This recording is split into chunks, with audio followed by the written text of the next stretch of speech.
Vikings, let's win this game. Vikings fans, there is a lot happening right now that hits anyone who bleeds purple and gold. The draft could bring an explosive new weapon to this offense. Analysts are already linking a major name to Minnesota. A quarterback from outside the building has openly talked about playing here. There is real debate about the future of a highly invested young player, and there are even conversations about a potential departure that could strengthen our biggest rival, the Green Bay Packers. That last one, it hurts just thinking about it. Stay with me because this ending hits hard. There is a draft scenario that could completely change the identity of this offense. We are talking about pick number 18, right in the middle of the first round. Not too early, not too late. It is that sweet spot where you need talent and a little luck. Because if a big name slips to that spot, everything changes. One of the names that would make any fan close their eyes and thank the draft gods is Jeremiah Love, running back out of Notre Dame. But slow down. This is not just hype.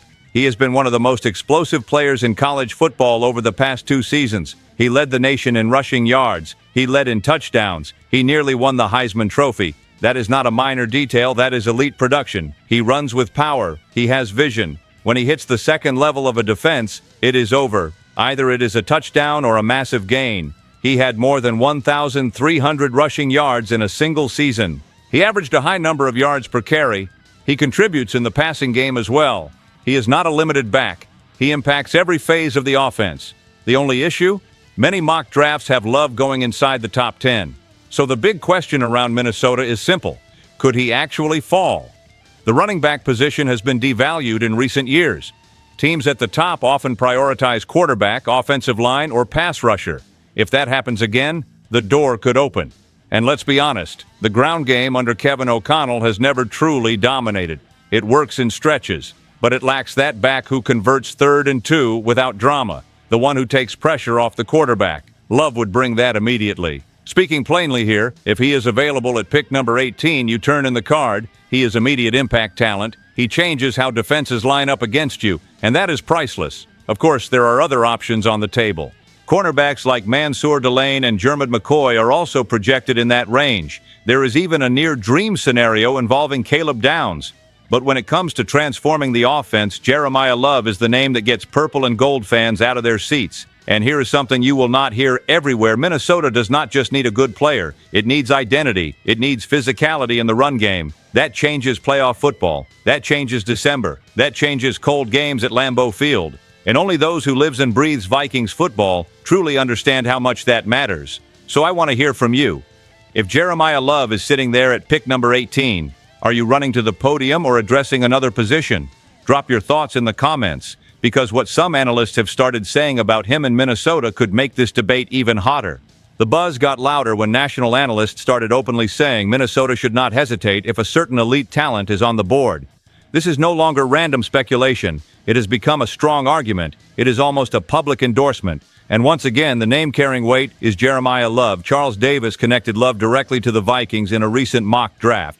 And it was not a casual projection. He essentially said, if he is a top-tier talent in this draft, you do not pass on him, period. That changes how people look at pick number 18. It is not just about filling a need, it is about value. Then Louis Riddick made a bold comparison. He put Love in the same conversation as Jahmyr Gibbs in terms of impact. Not identical style, but similar immediate return. The idea is simple. When you draft a running back high, it is because he gives you instant production. That is not small praise. That is star-level validation. Love finished his college career with nearly 3,000 rushing yards and more than 40 touchdowns. That is not system inflated. He was the system. Explosive first step. Hard to bring down on contact. When he finds space, defenders struggle to catch him. And here is what really stood out. When asked about playing in Minnesota, he did not dodge the question. He said it would be a blessing. He talked about the offensive weapons. He mentioned the scheme. That shows he already sees it as a real possibility. Let me be clear one time here. When a player of that caliber shows openness like that, you pay attention. Fit is not just statistics, it is mindset. And Minnesota needs hungry players. Internally, Alec Lewis has pointed out that if your confidence level in a prospect is high, you take the best player available regardless of position. That is how contenders operate. Not patchwork, but construction with purpose. And there is a key factor here. Aaron Jones is not getting younger. Last season, no Vikings running back topped 1,000 rushing yards. That matters. That limits you in big games, and everyone saw it.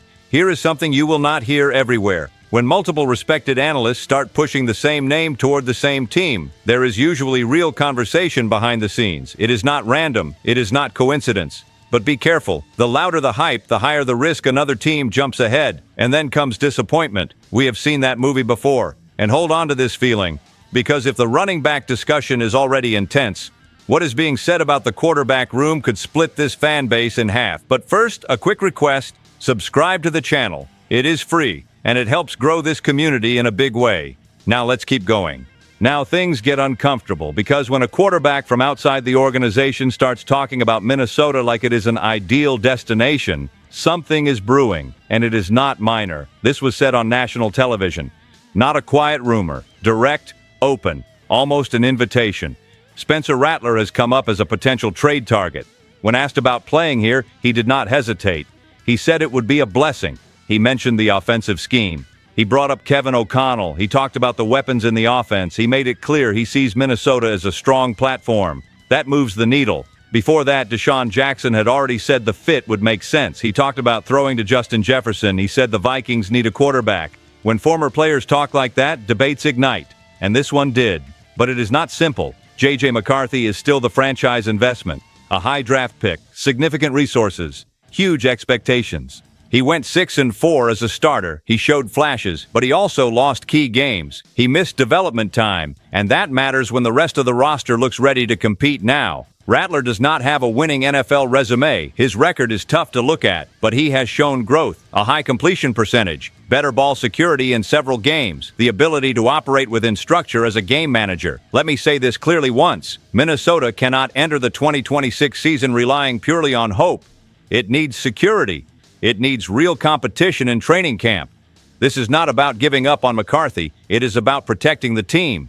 And other names are out there: Aaron Rodgers, Marcus Mariota, Jimmy Garoppolo. Even trade possibilities like Kyler Murray or Tua Tagovailoa are part of the conversation. Different price tags, different risk levels. Rattler's presence in the discussion is symbolic. It shows players view the Vikings offense as a favorable environment. That is a credit to the system, but it also exposes internal doubt.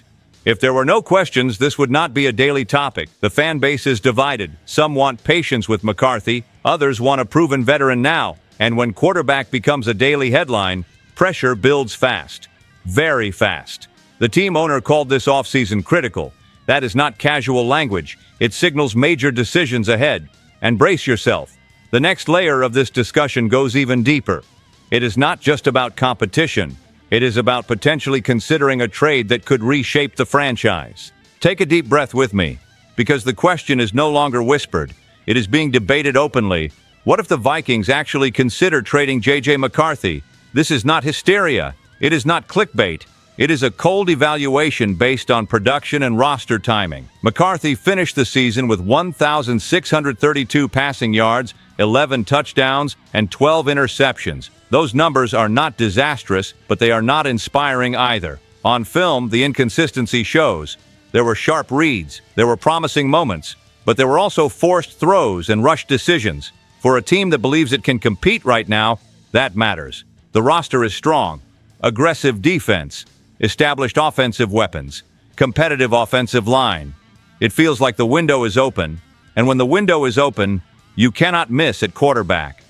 Minnesota invested a high draft pick in him. Walking away is not easy, but scenarios have surfaced. One involves the New York Jets with a potential second-round pick plus additional compensation. That changes the conversation. Another possible destination mentioned is the Pittsburgh Steelers, especially if a veteran retires there. A structured environment where McCarthy could develop without immediate pressure. In theory, it makes sense. The San Francisco 49ers were floated as a more distant option. That would likely be as a backup scenario. The return in that case might drop to a third or fourth round pick. That is where it gets complicated. Selling low hurts. Let me state this once clearly. The biggest obstacle is market value. The Vikings do not want to look like they are giving up too soon. Other teams do not want to overpay for inconsistency. That creates a standoff. There is also the psychological factor. If you keep McCarthy, you must publicly show confidence. If you bring in serious competition, you send a different message. Quarterbacks feel that. The locker room feels that. The fan base feels that.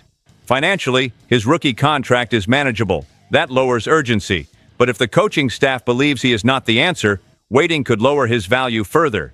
It is a real dilemma. The fan base is split. Some want continued development. Others want decisive action before another season slips away. This tension is real. It could define 2026. And hold that thought, because while the quarterback debate dominates headlines, another possible departure could hit not just the roster but the pride of purple and gold supporters. There is a financial decision looming that could feel like a dagger, because when the conversation turns to releasing a veteran and risking him signing with your biggest rival in green and gold, nobody sleeps easy. The name at the center of this is Javon Hargrave. Hargrave arrived with the weight of a major signing. 2 years, $30 million. The mission was clear: fortify the interior defensive line. On paper, it made sense. Experience, a history of sacks, physical presence. But the production did not fully match expectations. He recorded 3.5 sacks last season. Not catastrophic, but not the impact many anticipated. He is past 30. He carries a significant salary, and the team is well over the salary cap. Minnesota must create cap space before the new league year. Releasing Hargrave would generate meaningful savings. It does not solve everything, but it helps. And it helps quickly. Let me put it plainly one time. The NFL's math has no emotions. If the cost outweighs the return, tough calls get made, especially when other positions require urgent investment. Quarterback, secondary, offensive line. The list is long. What adds drama is the rumor that the Green Bay Packers are in the market for interior defensive line help. If Hargrave becomes available, he could be an immediate target. Picture him pressuring our quarterback twice a year. That is uncomfortable. Alec Lewis has suggested this move would be predictable. Age, production, and financial savings form the equation. It is not personal, it is planning. But planning still stings when it involves a respected locker room presence. The issue goes beyond one name. Even if Hargrave is released, Minnesota still needs to clear additional cap space. It still needs room for draft picks. It still may need to structure a veteran quarterback contract. More difficult cuts could follow. Some may surprise people. Hargrave showed flashes. In certain games, he generated interior pressure. He was not invisible, but consistency is what justifies a big contract, and that was lacking. The fan base sees it. The front office sees it. Those who lives and breathes Vikings football know the rivalry with Green Bay is never minor. It is history. It is emotion. Watching a former Viking line up on the other side always hits hard, especially on the defensive line. This could be just the first move in a broader reset. It could be a signal that 2026 will be about bold decisions. When you combine a pivotal draft, the Jeremiah Love debate, quarterback uncertainty, and the possibility of strengthening a rival, it becomes clear this offseason is not routine. It could redefine the direction of the franchise. I have seen turbulent stretches in Minnesota before, but this offseason feels like a crossroads. There's a real chance for Jeremiah Love to transform the offense. Spencer Rattler is in the conversation. There are serious questions surrounding J.J. McCarthy, and there is the possibility of Javon Hargrave strengthening a direct rival. This is about franchise direction. Either the front office acts decisively, or we stay stuck in the middle. Purple and gold supporters can handle cold weather, pressure, and rivalry. What they cannot accept is a lack of direction. Drop your thoughts below. This space is for everyone who lives and breathes Vikings football. Stay tuned. SKOL Vikings. Let's go.